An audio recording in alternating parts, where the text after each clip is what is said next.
I'm a legend. I'm a legend.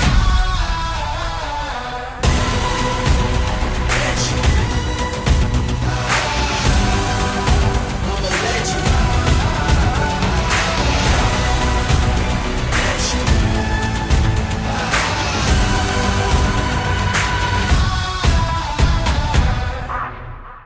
Welcome back, everybody, to the Busted Lip Podcast. My name is Mark Pavlich. My favorite co-host of all time, 8-time world WBC, WBA World Boxing Champion, Jelena Mrdjenovich. And our special guest today, everybody, the Philly Hustler. Oh my God. Listen, people call him this all the time, and I'm not calling him. He's not the babysitter to the stars. This guy is the technical genius of every organization he's ever been with. He is the backbone of every organization he's ever been with. The one and only, everybody, Burt Watson on the Busted Lip Podcast. Yeah. Right. Come on. I like that. Yeah, man. you know, Bert, you know I'm telling the truth because people. I hear people. You've been on the show before. I hear people all the time going, "Oh, he's a babysitter to the star." I go, "This guy's no babysitter, man. This guy is the guy you need when you want to take your shit to the next level." And it's as simple as that. I watched it live for many years. I've watched you do it, and there's no one that does it better. And as you know now, I don't kiss no one's ass. I only tell the truth.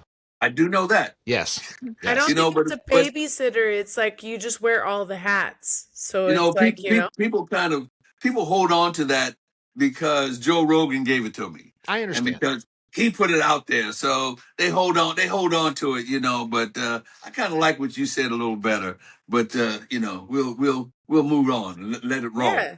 You just wear all the hats. You're a man of many talents, and you just, you see what needs to be done, and you get it taken care of. So, without a doubt. If that means you're a babysitter, then all right, call me whatever you want, as long as the check's clear. And what you just said, as you were saying it, I have babysat quite a few.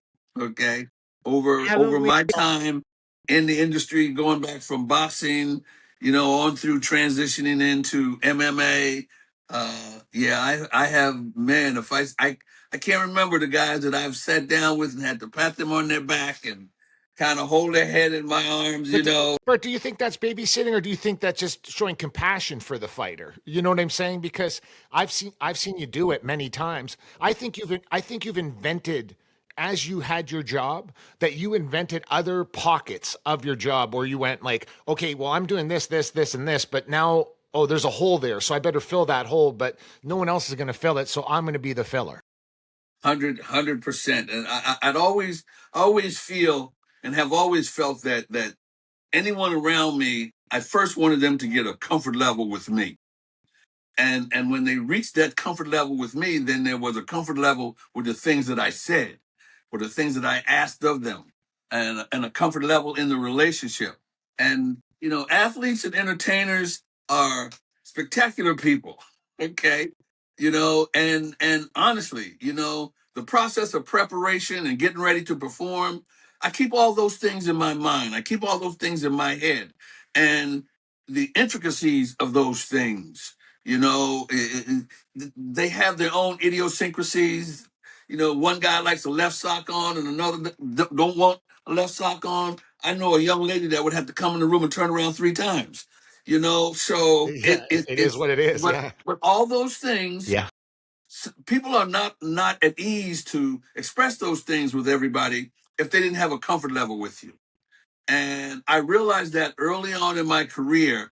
And once I learned how to get that comfort level from everybody, then I got whatever I needed, and they listened to whatever I said, and it was something to get them to where they needed to be.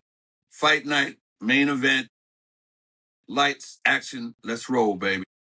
Well, it's funny because it's like you're just treating everybody like they're human, like they matter, which is very not ironic. It's very different in the fight world, right? Like I come from boxing. It is. It's so much different. So, and this is where the differences are so huge because I come from a boxing background, obviously. As you do, Bert. All around. Yeah. I fought all around the world, and in boxing, there's 1,000,001 promoters. Some do it really well and some do it super shitty, right? But Yes. with boxing, you get to see all of the in-betweens. You get to see what works. You get to see what doesn't work. With the UFC, and I've worked with a couple of fighters or been around, they were in the gym with me, so I've had the privilege of being backstage at some UFC events, and it's almost like they treat them like they're animals, like they're just a product. They don't treat them like they are the moneymakers. We're prize fighters. That's what they call us. It's That's how it prize came that way. fighting. Yeah. And so the UFC treats you like you're just another number on a sticker, and then they can pull the next one if they need. And that's the big difference from everything I've read and heard about you, is you treat them like with the respect and the Yes, integrity and the honesty that they deserve, the fighters, which without the fighters, there are no fights, right? I know there's a ton of us, but Yes. at the end of the day, we're the ones putting our life on the line, stepping into that cage, that ring, that octagon, whatever it is, and you are just doing a phenomenal job at treating them like they're people with respect. Funny you say that, and it's and you don't like to toot a horn, so to speak, but I've heard that because I still have very good relationships with people at the UFC, or people or fighters going into the UFC, and a lot of the guys that I've worked with that are still training the younger fighters, they all tell me the same thing about how different it is as opposed to the times that I was there. Of course. And of course. that's for me saying almost what you said without saying it, because I'd probably say it and get in trouble for it. But it's definitely, I've heard nothing but that, and I've been gone now from the UFC close to 9 years, and I'm still hearing it. That's crazy. I'm still 9 years. hearing Wow. it. Wow.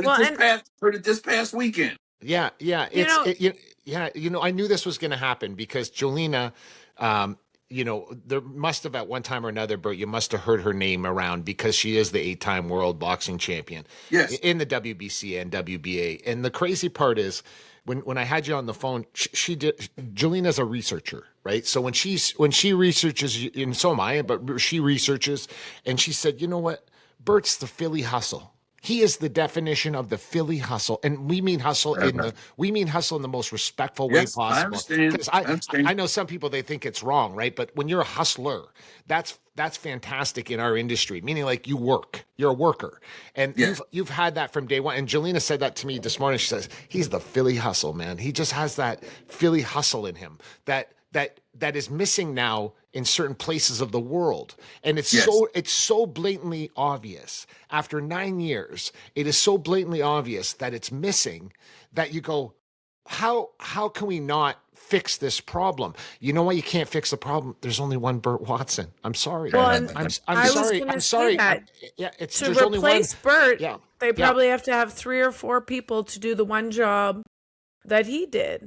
And so you're right, Mark, 100%. Well, There's just one of Jelena, him. the clip just came out the first day Conor McGregor went to the UFC, and you know what? That's people. You can watch it, and people have so much things in their life, they're distracted by everything. But the second you watch this clip with Burt, that is the definite. This is the first time Conor ever fought in the UFC. Yes, and he's talking to him, and he's showing him he's a nobody. He's a first-time fighter ever in the UFC. No one knows who he is yet. And Bert's like, you're talking to him with so much like respect, and you're explaining to him certain things, and you put your hand on his shoulder, like, hey, kid, it's your first fight, like you've arrived, and literally you watch this whole clip, and in this small little clip, you find out what it's really about with Burt, and listen, I got to watch it. I got to watch it when I had fighters fighting in the UFC back in the day, and I watched that way he like ran things, and I was just like, and other people are going, "Oh, there's John Jones." I'm like, I don't care. Do you see what this Burt guy is doing? And stitch. and how his compassion, and you two were the two people that I was like, I would say to my wife, I'm like, they did it. There's something different about how they do things. Like those two people was Burt Watson and Stitch Durand. Those two people were like the people I was like, they're just different. They just do things with like a way of like it. What didn't matter if you were in Atlanta, it didn't matter if you were in Chicago, it didn't matter if you were in Detroit. It was the same all the way across the board, and I witnessed it with my own eyes. That Philly hustle is actually a compliment. Okay. Oh, it's huge compliment. Yes. To me, I Yes. mean, I'm from Philly. That's right. And when somebody recognizes that Philly hustle, they know that they're going to get something legit. You know, Yeah. they know that it's going to be for real, you know, and that's going to be there. And you better listen to it because it's something you're going to need to use, you know? I love that. So, Yeah. I see that. Where did But you it get it is- from? Where did you get it from, though, Bert? Did you get it from the streets From of Philly, or did you Philly. get it from? I Did you, got it. I or got from it your family? I got it, first of all, from my mom. Oh wow. Okay. Yeah, yeah. I grew up in Philadelphia, and my mom had that Philly hustle, and that was something we all said that. Yeah, yeah. You know, she had that, and she passed it on to us.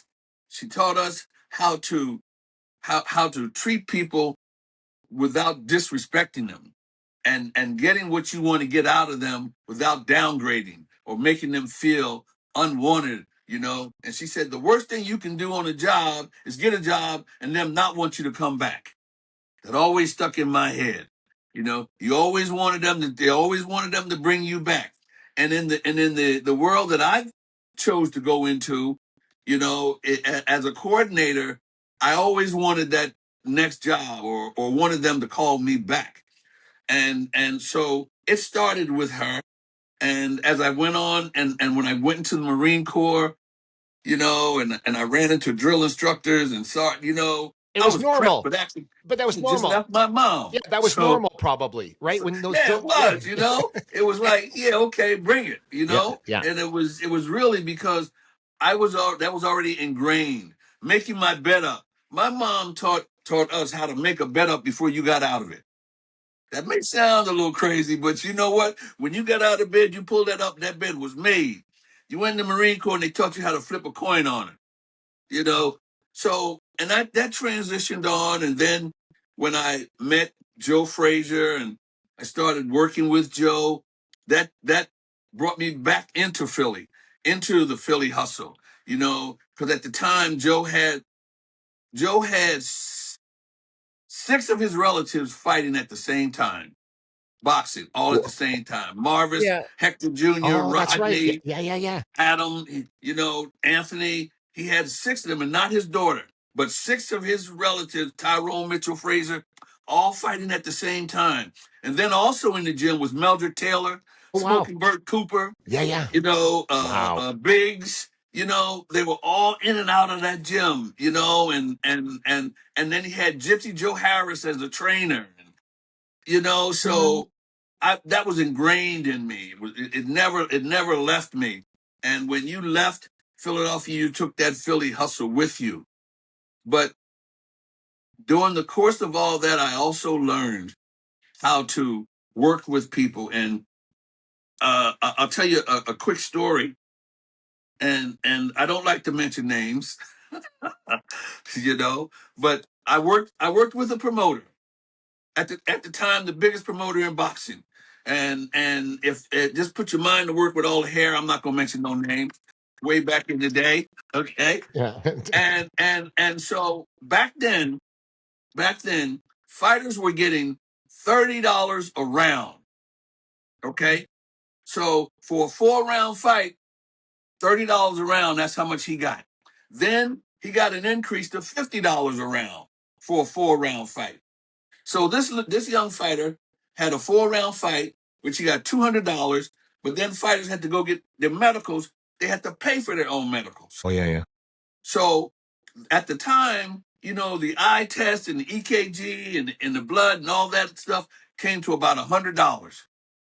This kid made $200, and the promoter gave him $100 because he took this kid's medicals money for $100 out of a 4-round fight. And this Praise. kid came to me And he said, Mr. Burt, he said, you know, I got my money. I know you didn't pay me, but I got my money. I can't even get home. This is $100. Yeah. Because he got a one-way ticket out, and he was going to get a one-way ticket back because he wanted After to you fight. got He wanted- paid, yeah.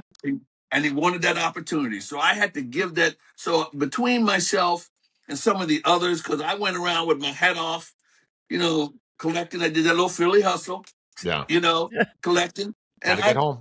by the time I was done, I had $200 for him. So he had $300. And this kid cried. You know, he That was you would just, help he was him. just, Yeah. and I said to myself that at that point, and that was, and I'm talking about 1980, maybe. Oh, that I- late. I- Yeah. I said I would, it was 79, 80. I said, I will never, ever, ever let another promoter mistreat a fighter as long as I'm around. Ever. You know, and that's, you know, when you say that, and for all of our viewers who aren't super familiar with the sport, Bert, not much has changed in the day. Like, so when I It's started, so true. Isn't it crazy, So- Jay? Hey, Yeah, it is. so when yeah. I wasn't when going I to say it, but started, Yeah. so when I started, I turned pro in 2003. And when I started, I mean, I didn't get paid for my first 5-6 fights. I sold tickets to be on the Wow. show. But to be on the show.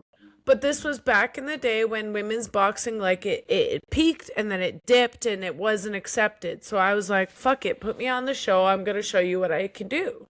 But even after, when I finally proved my worth to even be on the show, we only got, the running amount was $200 a round if you were local. So $200 a round, you're making, now this is now with inflation, 2003. 2000. 2003. So you got, so you're doing 4 rounds, you're spending $800. Your medicals cost way more than $100 now. Yeah, that's so, right. That's right. I mean, I do know that. so for our average viewers, like, we're talking $30 back in the day, but even 200 when I started was still not a lot of money. So everybody looks at these fighters that are on the top, they forget about all the hustle they had to do to get to that top. Yeah, that's right. Right? So everybody's 100%. talking about like, oh, the John Jones money and the Conor McGregor money and the Tyson Fury money and all of these big money. They forget, like, I remember Tyson telling me when he beat Klitschko, he was getting offered $10,000 a fight. This was as a world champion.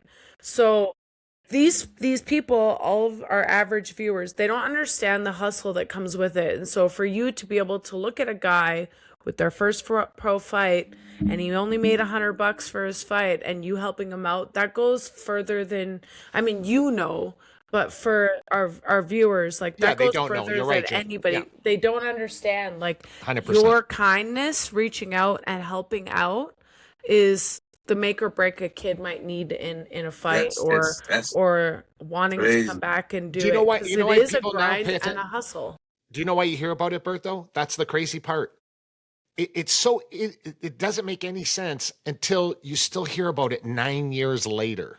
That's the I'm that's listening to this, and it's That's- unbelievable. that's insane. That when you watch, listen, everybody, when you're watching this show, you want to ask people. Like, I know so many people in the MMA world because I was in the MMA world when no one else was in the MMA world. So I still hear people talk about you constantly. I hear people talk about Stitch constantly. The two guys that open their mouth about things that are not correct in the sport. And what happened to both guys? Isn't it crazy when you think about it? It doesn't. I think it's crazy. This is a thing, and I've said this, you're right, Mark. Jay. You've It's heard, not. It's you've history. heard me talk about It's this, history. and Bert, it's Yeah. my opinion on the UFC is it is a business, right? Yes, And in order to keep their business operating at a dollar amount where they're all profitable, the company is profitable, not the fighters, not the workers. In order to do that, they need to keep people like Bert, like Stitch, the people who rock the boat and change things. They need to keep them far away as possible in order to have the monopoly that they want. Because it is a business. It isn't a world championship like boxing where you have all these hierarchies. So the reason why people in boxing can rock the boat more so now is because there's more competition than just Bob Arum and Don King. Don King. Now there are way more promoters, and the reason why people can talk and do the things like Burt does and take care of the fighters is because we aren't one business. We aren't just one big promoter.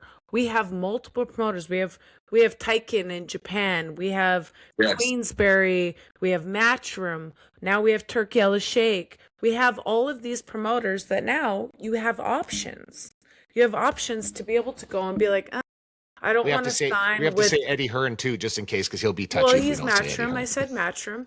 I said know, Matchroom. You just got to say Eddie Hearn. He wants to hear that name. Yeah, he does. He does. Yeah. But now you have, and this is where I'm bringing it back full circle. You have Zuffa Boxing, who is Dana White, who's trying to do the same thing as he did in the UFC in the boxing space, and he's realizing it's a lot harder now because we don't have a monopoly. We have a whole circle of all these promoters around the world, where the UFC is still MMA, the MMA space. You're right, still, Jay. when people talk about MMA, it's all just the UFC because they're promoting geniuses. That they do unbelievably well. And they have actually managed to become, in my opinion, one of the largest sports in the world. Totally. You know, in combat sports, they have become that. And that's because of a lot of their international, you know, resources that they have, and they're international, they're globally international.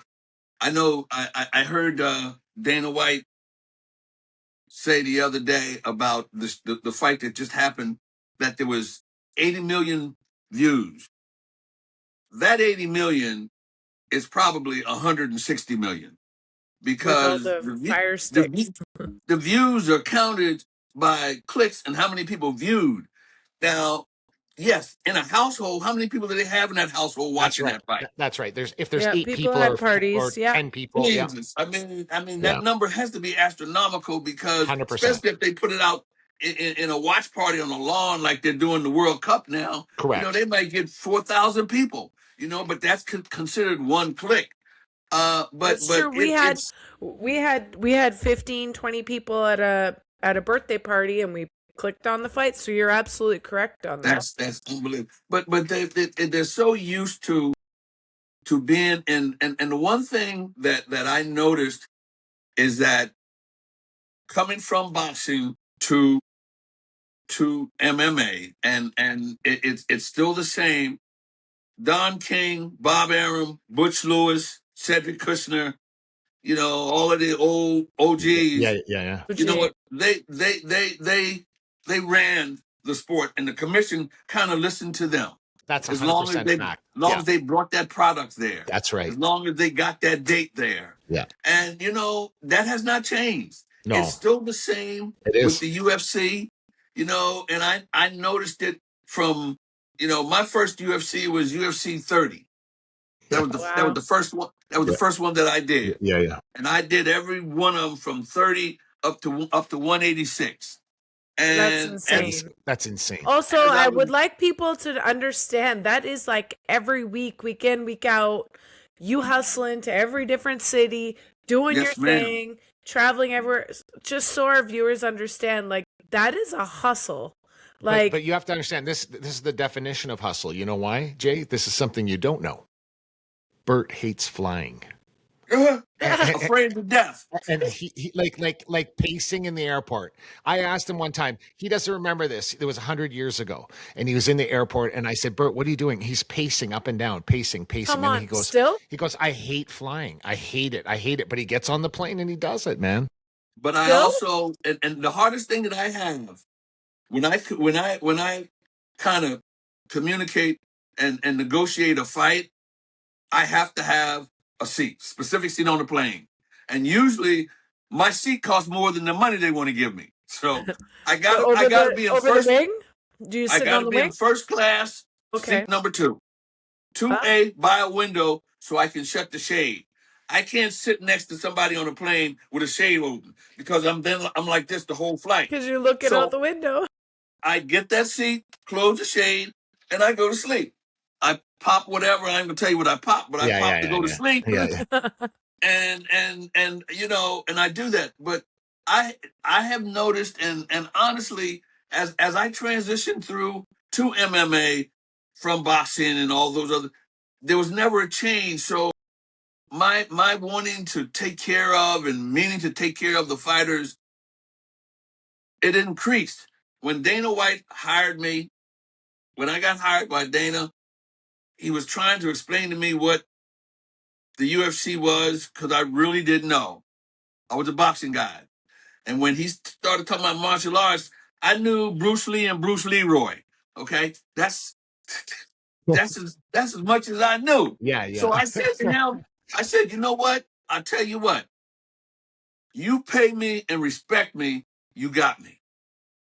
Plain and simple. I'll make it happen for you just like I make it happen over here in boxing. And he did that. He brought me over to the UFC and he did this. You didn't have to worry about it. So between UFC 30 and UFC 1, where you went right to the end, 186. You probably didn't ever have a problem with him, ever. Never. I knew that. Yeah. Never had a problem with Dana. Ever. And just the reason of me leaving the UFC was somebody else, another executive that I had a beef with that I cursed out. I gave him that Philly Burt. You know, in one night, I gave Mad Burt, Black Burt, Philly Burt, all Burts in one. And that caused it. But Dana always let me do what I did. But it was so satisfying because everything I did, I made sure, number one, that they had a good product. And by the time the fighter got to fight night, he was prepared to go. Because a fighter comes in, be it boxing or MMA, you get 4 fighters, 4 people during the course of the week. You get the one that shows up, you get the one that has to cut weight, you got the one that doesn't want to cut weight, and you got the one that's got to step into that cage, ring, or octagon fight night. Most promoters have no idea. You're correct. That's what you got. Correct. So in my mind, as long as you give me an opportunity to massage and keep those 4 individuals in that one to see to it, then I can definitely get my job done. And that's the one thing he did. He stayed away. He didn't bother me. He let me go ahead and do what I did, and it worked out. It sure did. It sure did. Listen, if they said tomorrow, Burt, it's not working after 9 years. The people just, they don't get it. Would you come back for a few years? Well, you know what? I'd think about it for a little while because number one, I'm getting ready to tell you my age. I'm going to be 78 in 2 days. Yeah, that's right. Yeah, I said that. Yeah, happy birthday. Happy early birthday. Yeah, 78. Yeah, July 17th. I'm sorry. Yeah. July 17th. I'm writing that down in the calendar from now on. I will never, ever, ever forget that July 17th is Burt Watson's birthday. So you beat me to it because I was gonna say happy birthday, but Jelena did bring it up before the show, and I've gotten to a place that I like. Like right now, I've got something on my books for October. Then I got something on the book for next January, and I'm comfortable. I managed to push a little bit away so that I can live comfortably, enjoy my wife and my grandkids. Nice. And I'm learning to do that. I went about a month ago. I just did Ronda Rousey. Yeah. Oh, that's right. Yeah, that's right. She had a fight with Gina Carano. Yes, and they gave her. She was like a partner with them in that fight. Yeah, smart. So when she signed, they said, "Okay, here's what we got, and here's what you got. Tell us what you want, what you need to make this happen." And she started counting off things. And I was told the third thing she said was Burt Watson. On her list of things. Number 3 was Burt Watson. So that's fantastic. showing everybody like how impactful you were with fighters, right? And there's Yes, like, ma'am. and that's unbelievable. Like I can remember a handful of, and in boxing it's very different, but like dressing room officials that made a difference. Yes. I could tell you a handful of people with different organizations that I'm like, Yes, ma'am. the minute you sign a fight or you're even going to a fight, you text that person and you're like, hey, I'm coming in for this. And those people make a difference in your career, your thoughts, your vision. Yeah. And so for Rhonda to request you, I mean, because you would have been there her entire career, right? Yes, Yes, yes, ma'am. that's right. Yes, ma'am. Yes, ma'am. I was there And for her first fight. You know, yeah, so that made me that made me take that fight. And that's awesome. I ran that night, and when I got through, I said, "Shit, I'm not doing this again for another 6 months." Because I was at the end of it, I was like, "Damn!" Because you know what? I hit that gear and I hit that level, Yeah. and you know what it is when you hit. Like I tell you, them 4 people you get during the course of fight week. Yes. I had hit that third person, and then I realized I said, "You know what? I can't do that third person anymore." So if I was able to make choices, you know, which I know they won't let me do that. Yeah, hold of on. I course. respectfully disagree because I think that you would be able to do all 4 people. You're just a little out of practice. You just need a little. This was like your warm up fight. Yeah. So I respectfully, Your sir, energy's the disagree same, with Bert. you. Bert, your energy's Because the same. I Yeah. 100% think you could still do back after like fight to fight to fight. It's just you just a little out of practice. You jumped right into the fire of an Man, that was organization that it was that their was horrible. first fight. It was their Yes, first fight. So they had yes, all yes, of the growing pains that you went through with the UFC when you started with them. yes, So ma'am. you probably did 10 people's job in one night Easily. because Easily. it was a shit show, I can Yeah. imagine. And they did nothing, but they just let me go.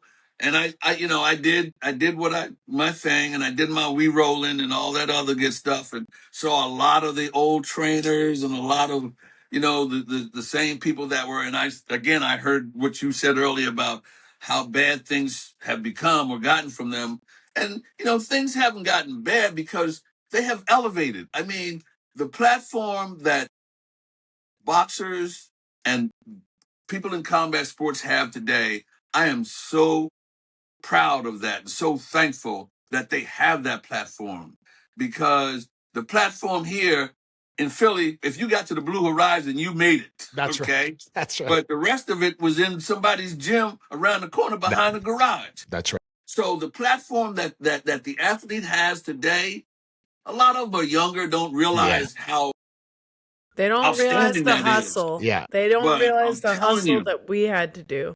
Yeah. And it's unbelievable. and you notice now too, though, fighters say no now. Before you never said no. Right. Now they say no. They say no. John Jones says no. Francis Ngannou Yeah. said no. Yes. Yes. A lot of guys now say no, and that was unheard of back in the day. There's guys now saying no. You imagine the heavyweight champion of the world in the UFC said, "I don't want to fight here no more. I'm leaving." Francis Ngannou walked out the door. Yeah. Yeah, but You that's imagine because, John like Jones. Burt They said, said, "John Jones, here's $20 million." He said, "Nah, I don't want to fight. I don't want to fight." no, because that's like what Bert said. They have this platform, so they have a voice. Yeah. And Yeah. so, Now. and back in the day, you didn't have a voice unless you were on that camera, and that camera only came fight night or That's the right. week of the fight. That's But right. now everybody true, can Jay. get on this and have a voice. Yeah, And I'm you just need without a doubt. one thing to go viral to now have your voice exponentially out in the world. Yeah, Somebody that's has what's to happened. like you and share you. So that's where Bert says this platform that has now risen to where these fighters get to have a voice.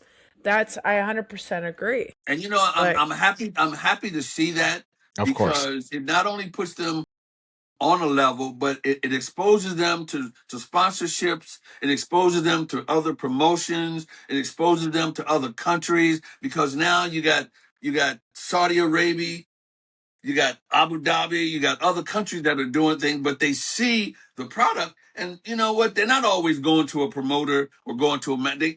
They go directly to the fighter if they, or whatever. So I'm And happy to and see you that. know what that means? It means the pie isn't cut 4 times before it gets to Oh, the fighter. So yeah, so with that access, it makes it a whole lot better for the fighter, but also the fighter's people too, because if the fighter Yes. is taken care of and it isn't, 10,000 whittled down to 2, then the fighter can take care of their people as well. That's So, crazy. That is crazy. Yeah. I The wanted energy's to the same ask though. you. The energy's the same though at 70. You're turning 78 on the 17th of July. But the energy is the same as like you were on the podcast many years ago, and literally the energy is exactly the same as it was before. So I'm glad to hear that. that's something ingrained inside of you. So I don't need a walker. I'm good. Yeah. Correct. Yeah, it doesn't go with what you do. No. That's great. You I were gonna wanted ask to something. ask you, Bert, so I think people don't understand. You lived in a space in boxing that was the iconic era, right? And you had Yes, ma'am. No Smoke question. and Joe Frazier and all, which is unbelievable. Like, he is a legend. So when you moved into the space of MMA and UFC, didn't you think, because boxing's a hustle. We all know combative sports is a hustle. But boxing is some of the shadiest shit you've ever seen going on in the background, right? Yeah. Yes. And then you go to the UFC, which is basically an untouched baby. It's like a newborn toddler that you can help grow.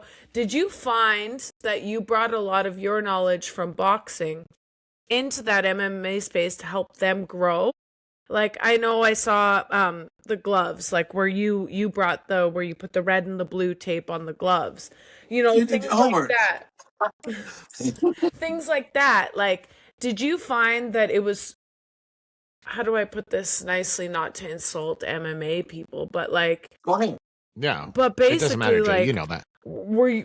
you basically probably felt like you were Albert Einstein in a space where you're like, fuck, man, you guys don't know shit. Like, did you teach them all of our tricks? That's it. Yeah. Well, honestly, the first thing, I knew what I knew.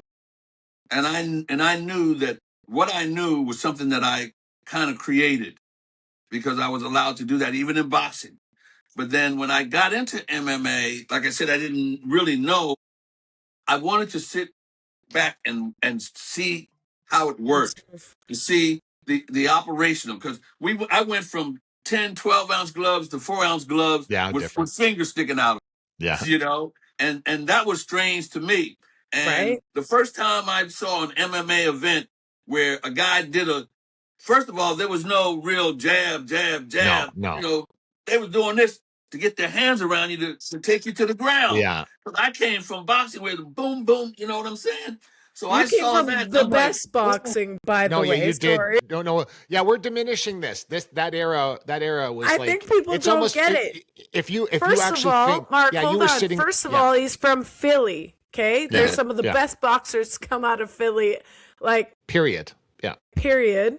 And then you were with Joe Frazier. Come it's nuts. on, It's please. nuts. I people do not sleep on that. Does that get when you reminisce about that with Joe Frazier, and you were in the rooms with Ali, and you were in the room with these people? Do you ever sit and just go down that road in your head and go, you understand, like real boxing people like myself and Jelena and everybody else. Yes.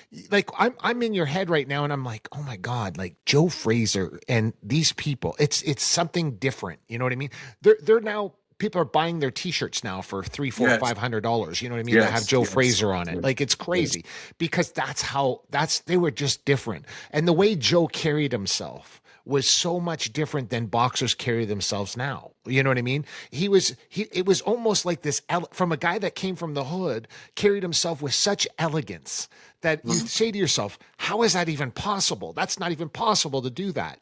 Do you reminisce about that time or not at all? Now I do. Okay. Yeah. Because it's a part of my past. And honestly, there are times when I'm sitting and speaking to you right now, and I hear how you people speak of that, I sit back in my own head and I'm like, damn, I was in that, That's crazy. because I did Joe Frazier, Muhammad Ali, Ken Norton, Larry Holmes, and George Foreman, Ugh. all at the same time. That's insane. Okay, back and forth. Yeah. And they allowed me to do that, and then we did a video project called Champions Forever, and then you had Meldrick Taylor and Burt Cooper and Bernard Hopkins and all of that, and then I got connected with the Klitschko brothers, and Christy Martin, and now that I can sit back and read that stuff on the internet, because as you see, I'm still learning how to maneuver through this damn internet stuff. That's okay. But I can sit down, read this stuff, and I read back through it, and honestly, I'm still kind of in awe of it, and my kids, my grandkids now are fans, sports fans, and they have people that their families have said or have mentioned Burt Watson Yeah. with the UFC or something like Yeah, that. yeah. I'm hearing that kind of stuff, and it just, it makes me appreciate the road that I've traveled. And The hustle. like, the hustle, But that Philly hustle. You've lived like 4 different lives, it seems like. That's It's crazy. When you think about when you started as a kid and went into the Marines, and then you went into boxing, and then you went into the UFC, and then you go in now. It's like you live 4 separate lives. It seems It's like that. It does seem like unbelievable. that. It does. Just like that guy, that clip that someone sent me of that thing with Conor McGregor's pro debut. So cool. I had no idea that was out there.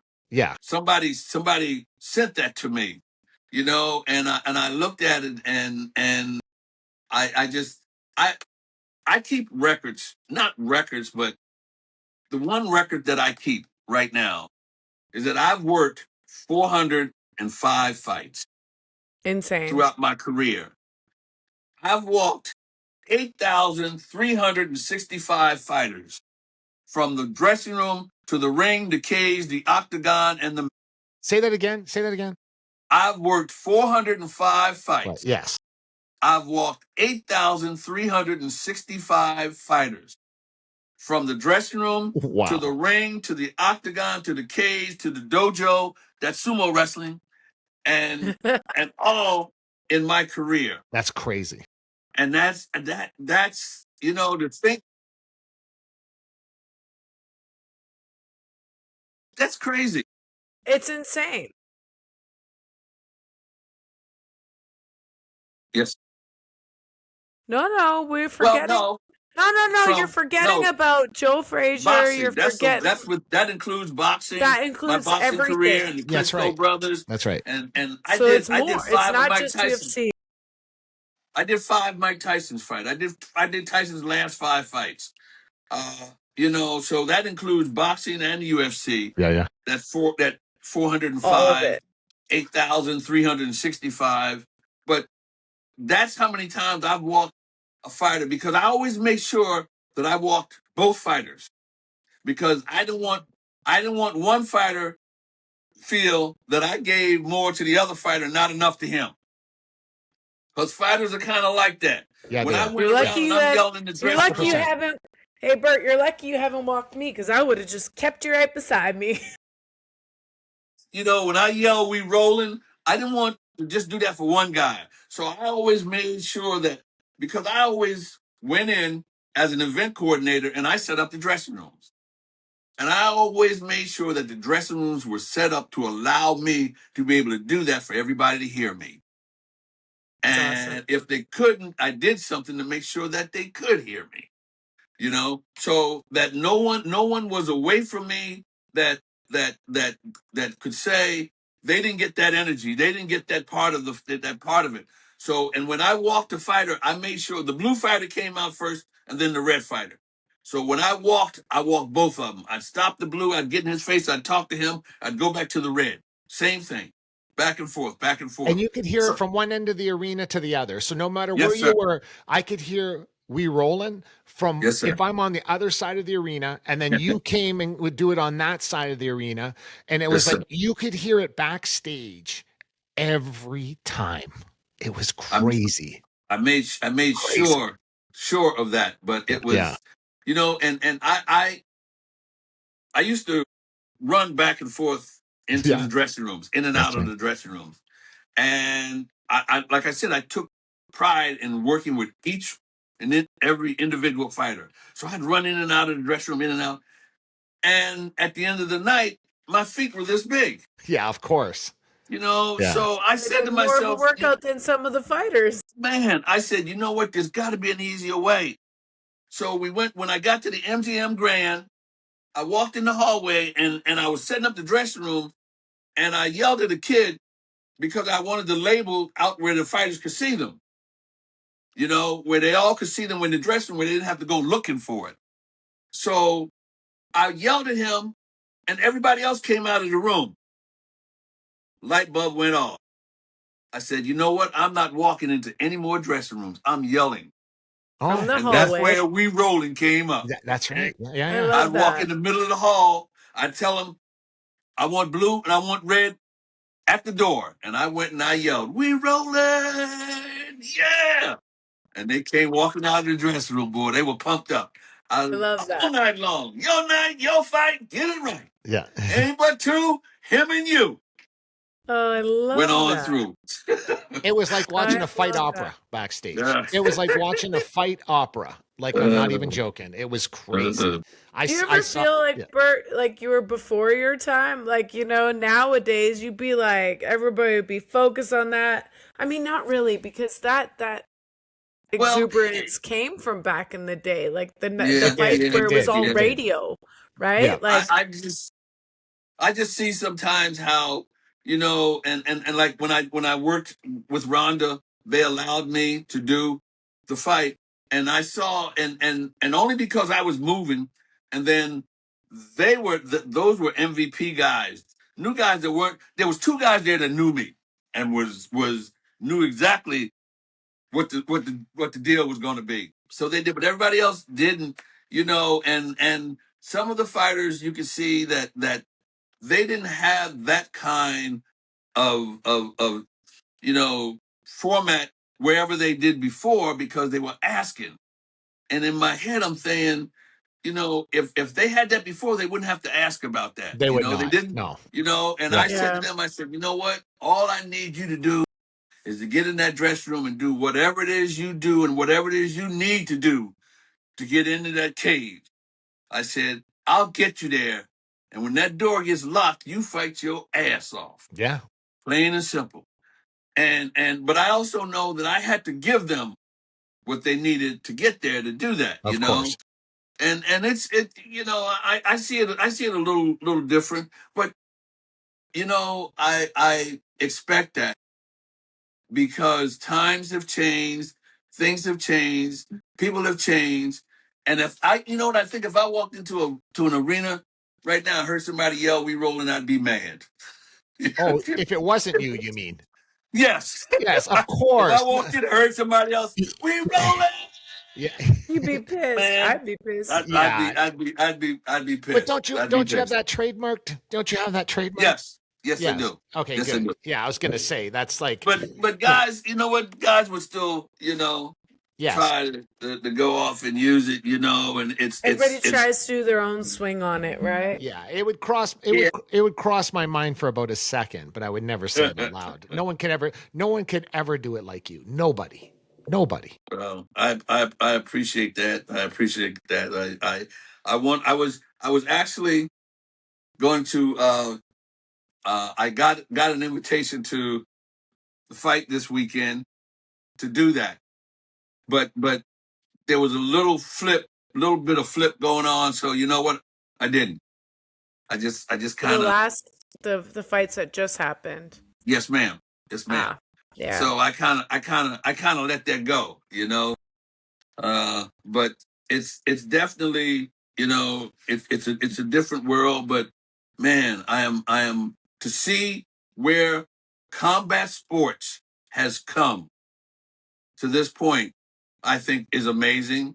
I'm happy that Zuffa is getting into boxing Mm, because I'm I love combat sports. Yeah, Period. in All general, of them. in general, yeah. Everything in it. Mhm. And for somebody that came from boxing, I was totally I was hurt when HBO let boxing go, when Showtime let Oh yeah, boxing go, especially HBO. USA let boxing That's right. go. Yeah, the All the HBO one was networks tough. let it go, Yeah, and yeah. it was just out there. And I'm like, holy mackerel! Yeah. Like it didn't exist. Correct. And if it wasn't for that, it wouldn't have been combat sports. But you got to admit though, when you see Dana talk about boxing with Zuffa, though, to me, I think it's funny because he thinks he can do it his way, and that's the problem with That's boxing. not happening. When he did the fight, he was talking about Ryan Garcia fighting Conor Benn, and I thought to myself, I don't think he understands how that works. You just he can't. forgot to call Oscar. It's correct. No matter how you want to break it down in boxing, there's always that. So you can't say, oh, I'm just going to put on a Conor Benn Ryan Garcia fight. It doesn't work like that. And Dana's trying to figure that out because he's used to just saying, oh, I'm going to have that fight and that fight. But now you're co-promoting with 3 different people. That's how it works, right? Maybe even 4 by the time it's all done. Yeah. Well, let me tell you why I say that I'm glad to see it, because he's shaking the tree. He's making the boxing promoters angry. Yes. Okay, and he's putting them on notice. That's and for they're gonna beef it up to say, you know what? Let me show you how to do it. Yeah. And if that's what it takes for them to get it moving a little, I'm glad to see that. Yes. Because that's what it takes. Yes. I haven't heard from Eddie Hearn and Oscar De La Hoya on a main news media in a while, unless it's a big fight. Yeah. Now with this, you're hearing about it all the time. Yeah, this little bickering that they're going back and forth. You hear about it. Yeah, and the WBA, and the WBC, those organizations that it's getting the fervor that it needs, because all it needs is a platform. Yeah. And to see those platforms go away, and now it's going to come back. It's going to come back one way or another. Let's hope so. Let's hope so. I think that the platforms have just changed, right? So we had back in the day where you had it on you have Friday night fights on HBO, and then you had it on broadcast, like what was the network?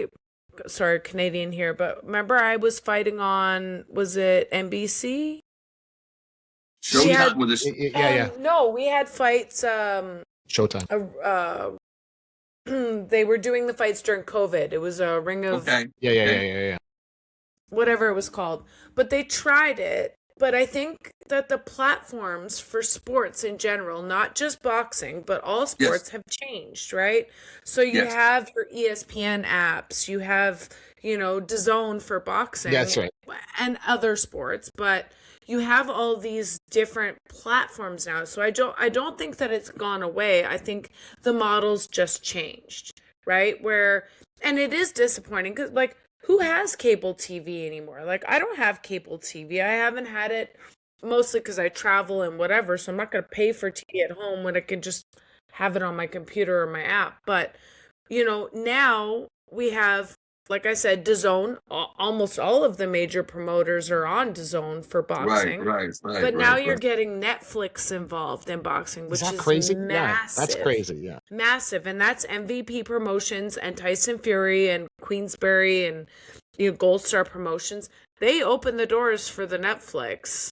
MVP initially, but and Jake Paul.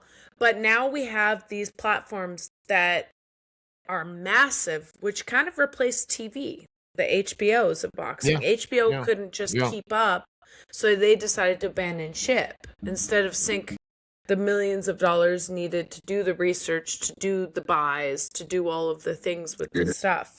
Changing of I think it's changing of the guards, like you were just saying, Mark. So I don't think that Zuffa is making a difference. Where I do agree with you, Burt, is that every good story needs a villain. And right now, Zuffa is the villain. Zuffa is the villain, And because it's so true. I watched an interview with Eddie Hearn where he was saying, I sat and he's like, I miss the villain. Like, because Turki Al-Sheikh sat down and he wanted all of the major promoters in a room so they could civilly talk.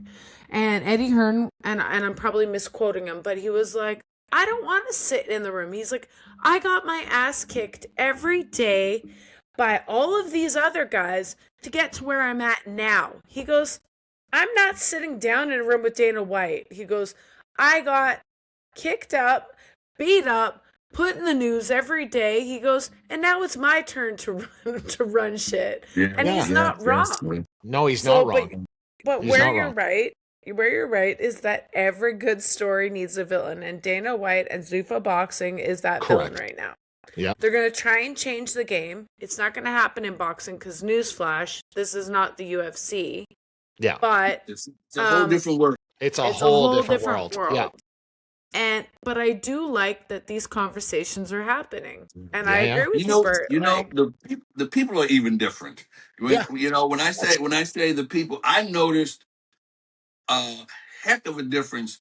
When I was in boxing, from the boxers and the corner people to when I got into MMA, the fighters and the corner people. It was different. But I'm happy to see that combat sports is getting or has gotten where it is. It is as mainstream as it has ever been, Yes. as it was back in my day with Ali and Frazier. That's right. It is that today, but it's spread out. Very true. And like I said, I started with the UFC in 2000. Conor McGregor has managed to become the biggest star in that sport, and has brought eyes on the sport. But those eyes will definitely be on to say, what can we do to get that, or what can we That's do right. to have that happen? 100%. So Correct. so it's it's unbelievable. I'm all for it. I mean, they didn't enjoy what they saw this weekend, but Yeah. It was like fantastic foreplay and terrible sex. You know what I mean? It was just okay. it was like all the fights were great, and then all of a sudden that There came, was a and then you're letdown. like, and most people looked at that fight and said he was probably hurt prior to the fight, and the reason why he has to walk into the octagon so he can collect his money. So, and I'm not blaming him for it one bit or another, but he's injured. He's an injured fighter. He's been injured, and he wasn't okay going into that fight. And it is what it is, but he has to walk into the octagon to get paid. He does. 100%. Yeah. Mark, it was almost like, remember how Novak Djokovic was talking about Serena Williams, right? Yeah. Same thing. Because people were shitting on Serena Connor, for and coming they're like, back. oh, it's been Yeah. 5 years, but they were shitting on Serena Williams for coming back. People should You're right. just be, they should just feel privileged to be able to see Yeah. Yeah. Connor step into the octagon. And listen, everybody was asking me my opinion of what was going to happen. I was like, you're not going to see anything. Like, hopefully he surprises me, but I don't think he has that fire anymore. He's not the hungry guy who had to live off of food stamps anymore. You've been out of the octagon for 5 years. That's a long ass time. I don't care who it is. Like, it isn't the age thing. It's the lack of activity thing. And to jump into that stage at that level, regardless of how many times he did it, that is a factor. But I think that people should just feel privileged that we got him trying to attempt to make a massive comeback. He fought 3 times. When I say 3 times, he fought his time, he fought our time, and he fought father time. Time. Okay. I love He had all those 3 times that he had to get in, and he had to fight. You're right. And I in 40 years, I have never, and I'm talking about athletes at the highest level, Sugar Ray Leonard and Roberto Duran. Marvin I Hagler. have never seen an athlete that said, I'm gonna retire, and walked away and it was a done deal. It doesn't. Yeah. People don't know how hard it is for an athlete to quit or to retire. Let them do it on their own time. Can we agree? Thank they you. want to. Amen to that. Can we agree on Muhammad Ali? Same thing, right? It's like people want to talk about it all the time, and they say, he had to fight those the Leon Spinxes and the those type of things, and people are looking at it, and it's like, yeah, you have to finish on your time. Jelena, you're dealing with that right now because you're still in the game. You're still in the game. You're 8-time world champion, and you want to be 9-time world champion. That's how it works. And no one has the right to tell you ever to tell you, oh, I've had people call me and go, Mark, you should tell Jelena she shouldn't fight anymore. I'm like, are you on drugs? Like, that is never my place, ever. If that ever comes out of my mouth, you should cut my tongue off, because that should never come out of my mouth. And Listen, whoever, yeah. I think the only people that can have a say are the team you have around you, right? You're correct. And as long as you trust that team to tell you that you still, like, I look at my team and I'll have a bad day training because it happens to everybody, and I'll be like, fuck, I don't know. And you have, you're doing all the mental battles that, not everybody has a Burt to get them all pumped up and whatever. We have real conversations in the gym. Yeah.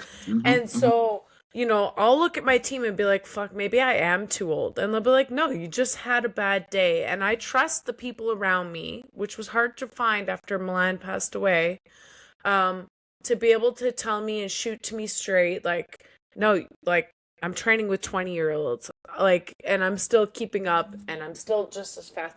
But the only people who can have a say are the team that spend every single day in the gym with you, wake up with you, go to that gym, see your hustle, see your grind, share your tears, your blood, sweat, and tears.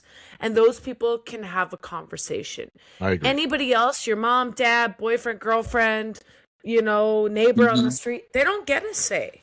Because they don't go through the hustle and the grind every fucking day in that gym.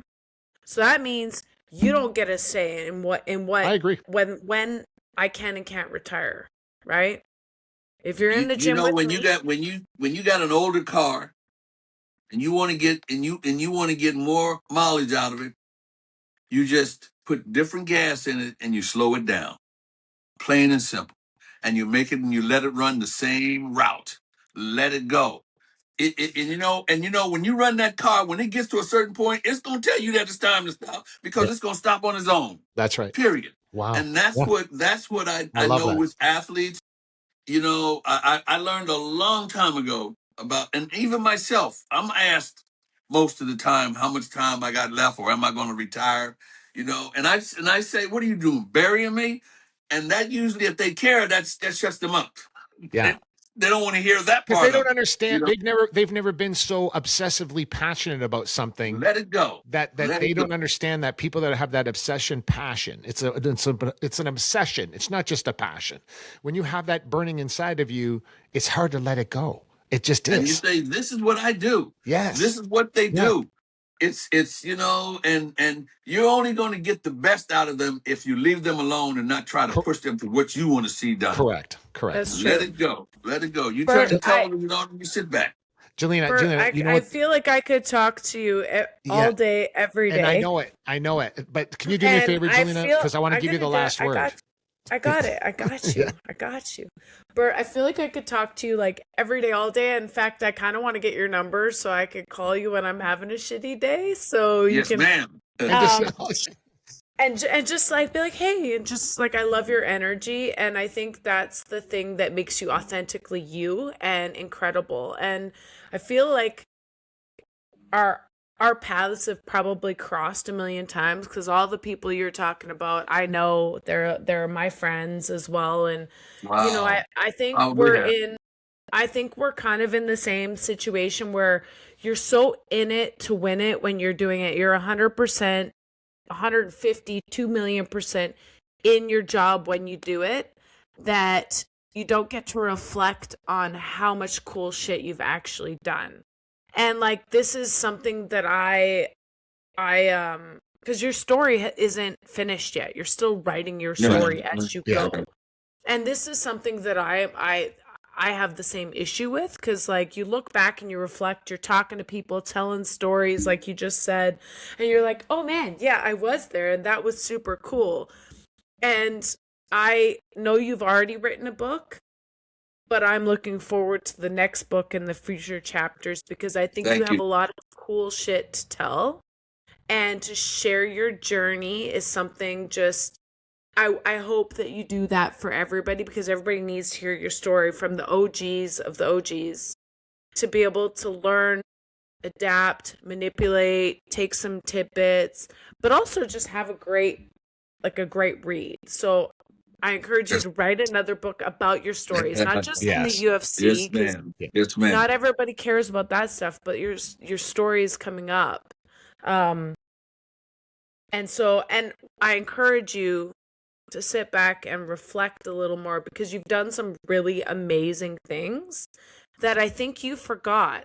Milan always had this saying, I forgot more than you know, right? And that you can say that and authentically, like, it's the it's truth. real. Like, Yeah.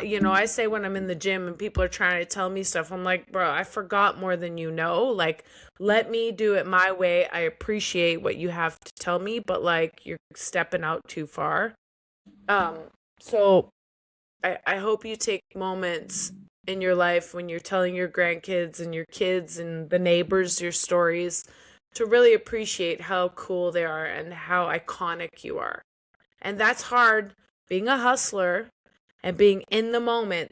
Philly That is hustler. Yeah, Philly there's a difference. hustler.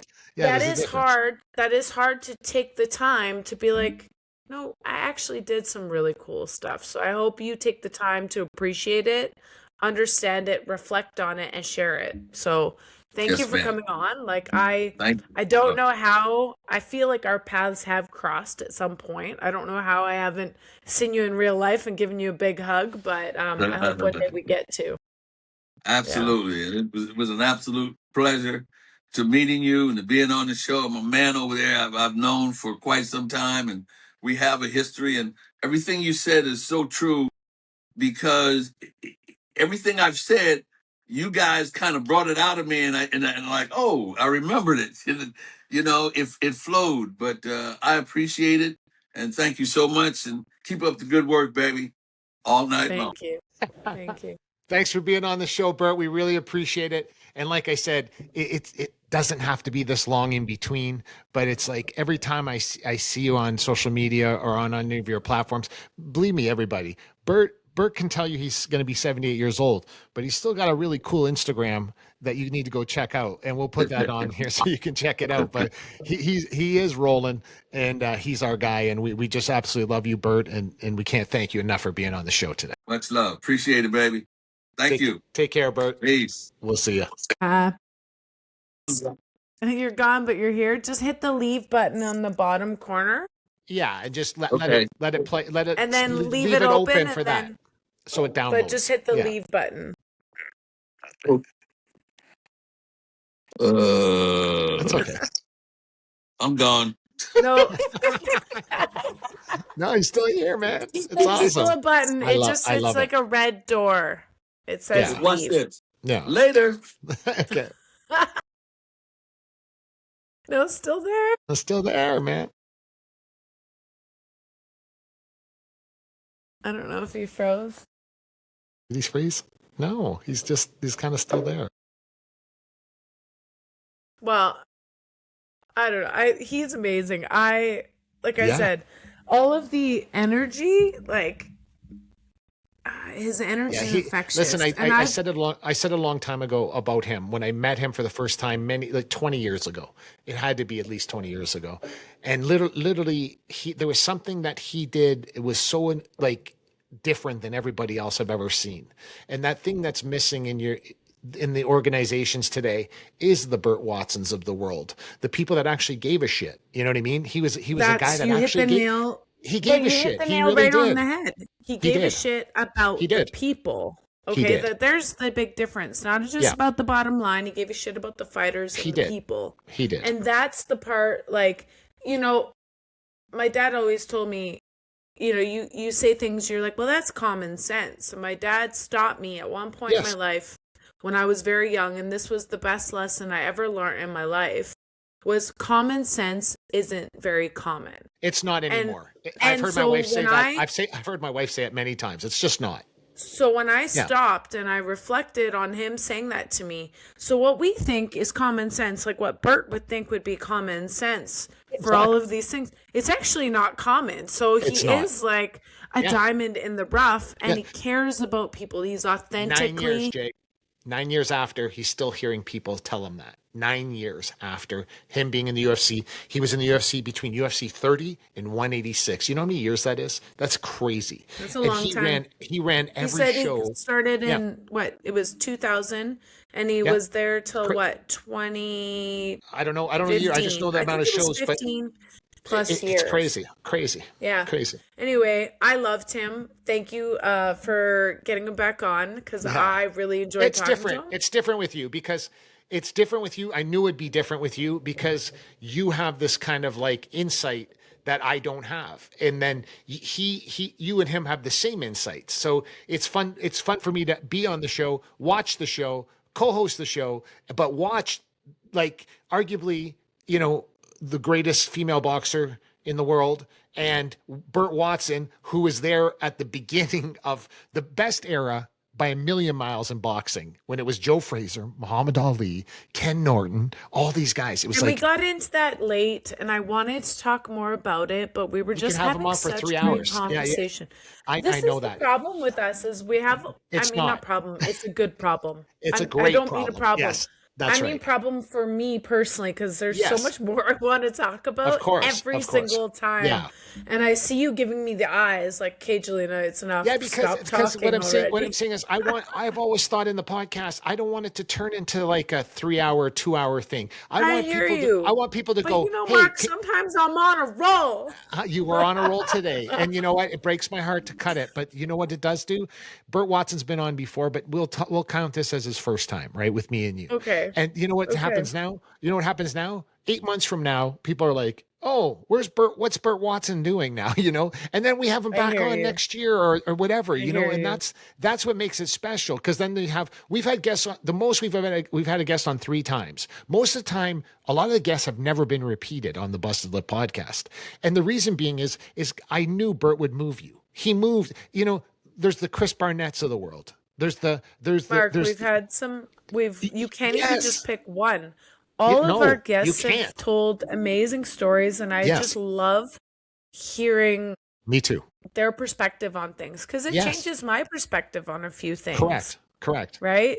So He I got a kick out of the Philly appreciate. hustle, though. The Philly hustle crack. Before we went live, everybody, people were generally like, "This guy is straight up Philly hustle, straight up." And I started Straight laughing. up. And when we said it on the show, he just started laughing because he's like, "I haven't heard that I'm for a while." surprised he's never heard that. Yeah, it's Like, crazy. yeah. Crazy. So, Well, yeah, listen, everybody, that we was want a to thank. good one. Yes, we want to thank our great advertisers at Crystal Glass Canada, your clear choice for all your glass needs. Go to crystalglass.ca today. And don't forget Gems for Gems, dealing with domestic violence, survivors of domestic violence, and super important charity that we deal with. And it's very important, guys. Just check it out. Go to gemsforgems.com, and you can see what it's all about. And we highly recommend it. And I'd like to thank our lovely, lovely co-host, the one and only 8-time world boxing champion, WBC, WBA, the lovely, lovely Jelena Mrdjenovich, and I'm Mark Pavlich. Guess what, everybody? Don't forget to We'll like and subscribe. subscribe. Listen, we don't give a Subscribe. shit if you like it. We want you to subscribe, though, because that's working. We care about both. My heart goes full when people like it too. Yeah, that's true. And comment, sure. Yeah. Tune in, everybody, every Tuesday, 5 p.m. Listen, we're going to start dropping it on Tuesdays. We're not going to give you a time anymore. It's going to drop Tuesday. Get on our podcast. There's no time it's going to drop on Tuesdays anymore. It's dropping on Tuesday. Tuesday. We'll see it. Check it out. We'll see you next week, everybody.